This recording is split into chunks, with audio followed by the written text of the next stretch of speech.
Hello friends, unit test 4ના solution માટે આપણે મળીએ છીએ. એમના માર્ક્સ છે 25 અને પ્રશ્નો છે 21. ફ્રેન્ડ્સ, સોલ્યુશન આપવાનો હેતુ છે કે તમારી જે કંઈ મૂંઝવણ હોય એ દૂર થાય અને તમે વધુને વધુ સારા માર્ક્સ સાથે તમારી જે એક્ઝામ છે એ પાસ કરી શકો. તો સેક્શન એથી સ્ટાર્ટ કરીએ. Write whether the sentences are true or false. હવે અહીંયા જે વાક્યો આપેલા છે એમની સામે તમારે એ ટ્રુ હોય તો ટ્રુનો સ્પેલિંગ લખવાનો છે અને ફોલ્સ હોય તો ફોલ્સનો સ્પેલિંગ લખવાનો છે. વાક્ય લખવાનું છે અને એ સ્પેલિંગ ટ્રુ અથવા ફોલ્સનો લખવાનો છે, જેના માર્ક્સ છે 3. We take a quick pill hoping that are problem will never go અવે. ક્વિક પિલ એટલે કોઈ ઝડપથી સાજા થઈ જવાય એવી દવા. આપણે ઝડપથી સાજા થઈ જવાય એવી દવા એટલા માટે લઈએ છીએ કે આપણી મૂંઝવણ છે, આપણી જે પીડા છે એ કાયમ માટે દૂર થઈ જશે. તો આપણે જે દવા લઈએ છીએ એ થોડા સમય માટે એ પીડા દૂર થઈ જાય છે, એટલા માટે જ એ ક્વિક પિલ કહેવાય છે કે જેનાથી પીડા થોડા સમય માટે દૂર થાય છે. તો આ વાક્ય છે એ ખોટું છે. પછી છે યોગ is good for the digestive system, the nervous system. યોગ એ ડાયજેસ્ટિવ સિસ્ટમ અને નર્વસ સિસ્ટમ એટલે કે ચેતાતંત્ર અને પાચન તંત્ર માટે સારું છે, તો એ ટ્રુ છે. We always desire new things and are seldom content with what we have.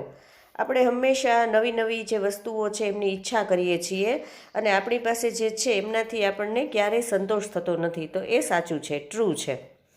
Find out and write the nearest meanings. એમના 3 માર્ક્સ છે.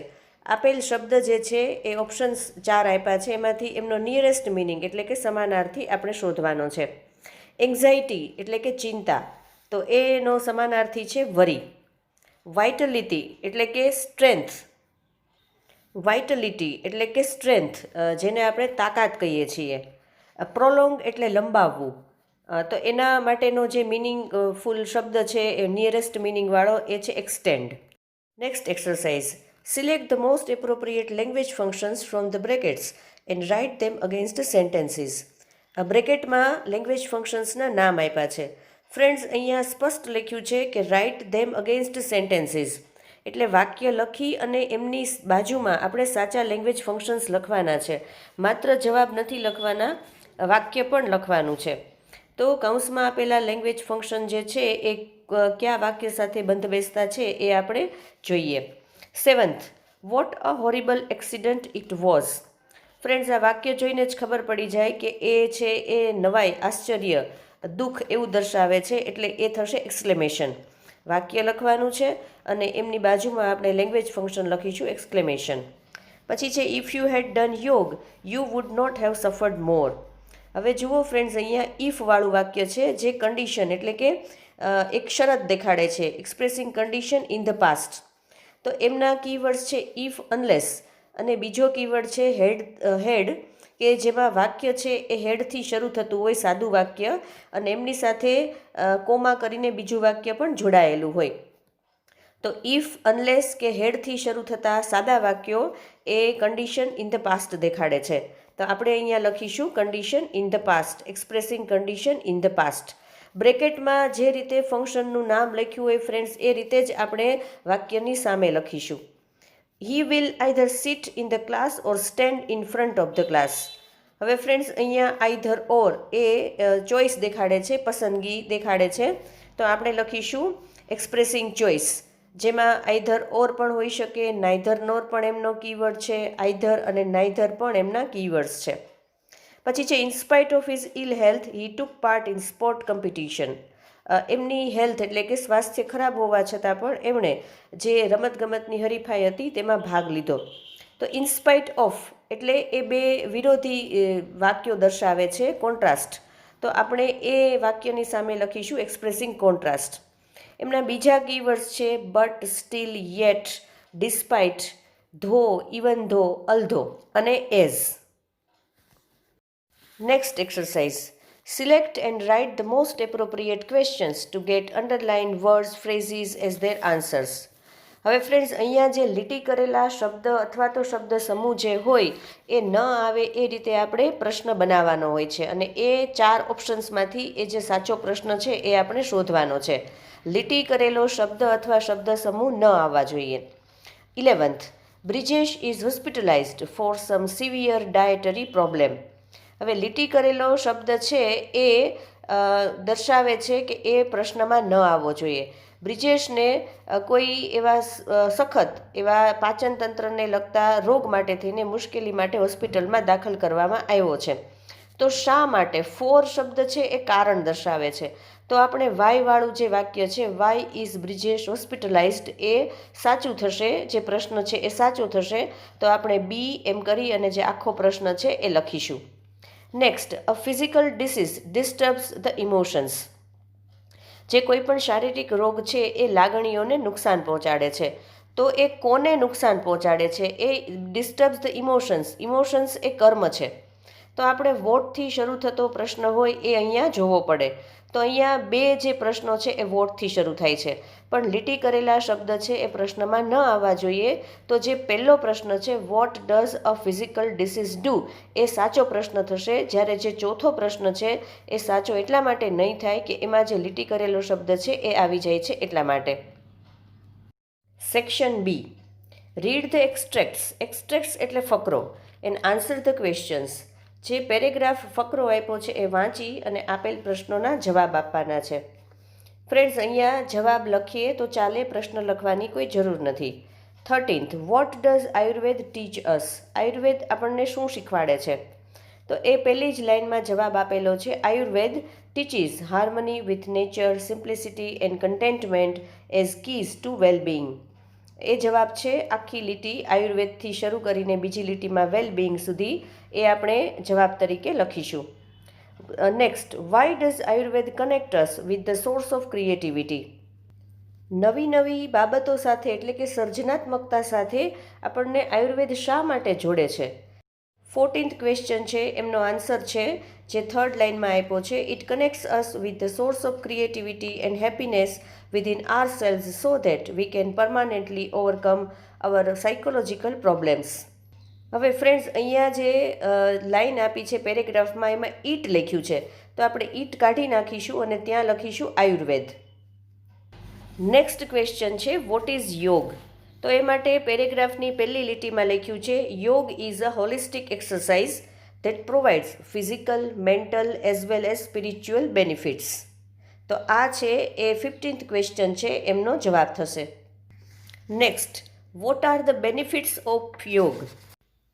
ફ્રેન્ડ્સ, ક્વેશ્ચન નંબર 16થના જવાબ માટે આપણે પેરેગ્રાફમાં જે બીજી લાઈન આપી છે ત્યાંથી શરૂ કરવાનું છે. તેમાં લખ્યું છે it provides.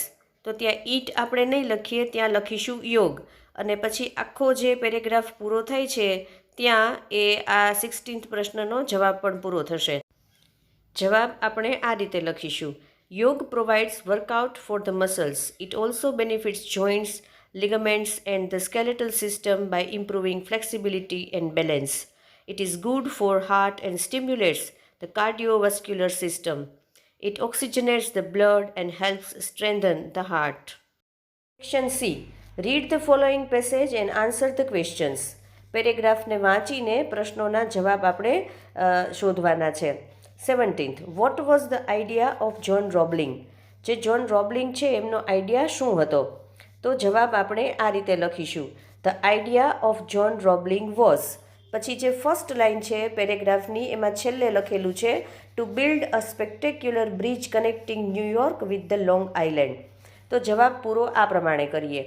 The idea of John Roebling was to build a spectacular bridge connecting New York with the Long island.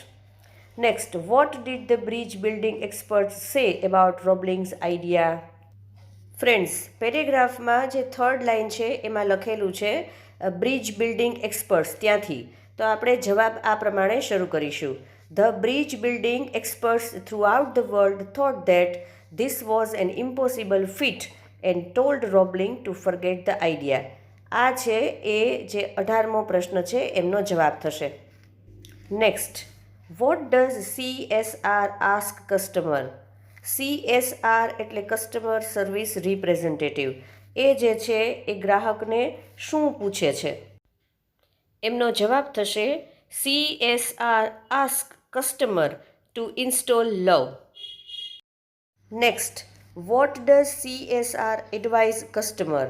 જે ગ્રાહક છે એમને CSR શું સલાહ આપે છે? તો એ માટે જવાબ આપણે આ પ્રમાણે લખીશું, CSR એડવાઇઝીસ કસ્ટમર. એડવાઇઝીસ કરવું પડે કારણ કે અહીંયા ડઝ લખેલું છે, તો જે ક્રિયાપદ છે એ જ્યારે જવાબ લખીએ ત્યારે એમને એસ અથવા ES લાગી જાય છે. તો CSR એડવાઇઝીસ કસ્ટમર. પછી પેરેગ્રાફમાં લખ્યું છે, the first step is to open your heart. તો આપણે અહીંયા લખીશું, CSR advises customer to open her heart. એ જે કસ્ટમર છે એ લેડી છે એટલે આપણે યોર કાઢી અને હર હાર્ટ કરી નાખશું. રિપીટ કરું છું, CSR advises customer to open her heart. Section D, 21st question. Rajendra Patel has received a pair of sports shoes from Flipkart which is not proper.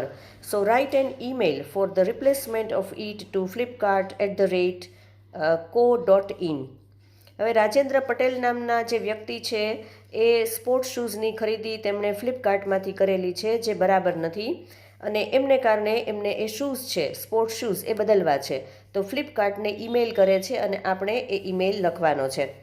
અને એ ન લખવો હોય તો એ રિપોર્ટ રાઇટિંગ છે, prepare a report about the independence day celebration in your school. Independence ડેનું જે celebration તમારી સ્કૂલમાં થયું એમના વિશે આપણે રિપોર્ટ રાઇટિંગ કરવાનું છે. ફ્રેન્ડ્સ, ઈમેલ જોઈએ. ફ્રોમ છે ત્યાં મોકલનાર જે છે એમનું ઈમેલ એડ્રેસ, ટુ છે ત્યાં જેમને મળવાનું છે એમનું ઈમેલ એડ્રેસ, CC એટલે કે કાર્બન કોપી. હવે આપણે ફ્લિપકાર્ટ સિવાયના કોઈને જો મોકલવાની હોય કોપી તો આપણે CCમાં લખીશું અને જેની જાણ ફ્લિપકાર્ટને થશે. હવે BCC એટલે કે બ્લાઇન્ડ કાર્બન કોપી, એમાં આપણે જેમને આ મેલ કરીશું એમની જાણ ફ્લિપકાર્ટને નહીં થાય. પછી ડેટ અને પછી subject. Respected sir, I had ordered a pair of sports shoes and received it last week. I have found that it has the following problems. The pair is damaged from the outside. The size is bigger. As per Consumer Act, the goods must be in perfect condition and must have the satisfactory quality. As we have a contract, I am entitled to have the replacement of the shoes. I request you to do this within a week. I require you to confirm whether you will collect my shoes or reimburse me for the cost of returning it. Hope for the favorable reply. Thanking you, yours faithfully, Rajendra Patel. Write a report about the Environment Day celebration in your school. 28th October 2020, Anand. Last week, the Environment Day was celebrated with great enthusiasm in our school. It was organized under the guidance of our teachers and the principal. We prepared much for it. We all participated in that program. We made many charts and banners for it. A documentary film was showed to spread awareness. There was an essay competition for this program. Mr. Joshi was the chief guest. He informed and inspired us by giving examples. Mr. Raval thanked all for such a wonderful program. The winners were given prizes. Sweets were distributed among us. Really, it was a wonderful program and taught us a lot. Friends, આ જે report છે એ તમે કોઈપણ દિવસના celebration માટે અથવા તો કોઈપણ પ્રકારનો જે પ્રોગ્રામ હોય એમના માટે લખી શકો છો. માત્ર તમારે જે તે દિવસનું નામ અને પ્રોગ્રામનું નામ બદલવું પડે. પેપર સોલ્યુશન અહીં પૂરું કરીએ છીએ અને આશા રાખું છું કે તમને સૌને આ જે પેપર સોલ્યુશન છે એ સરળતાથી સમજાઈ ગયું હશે.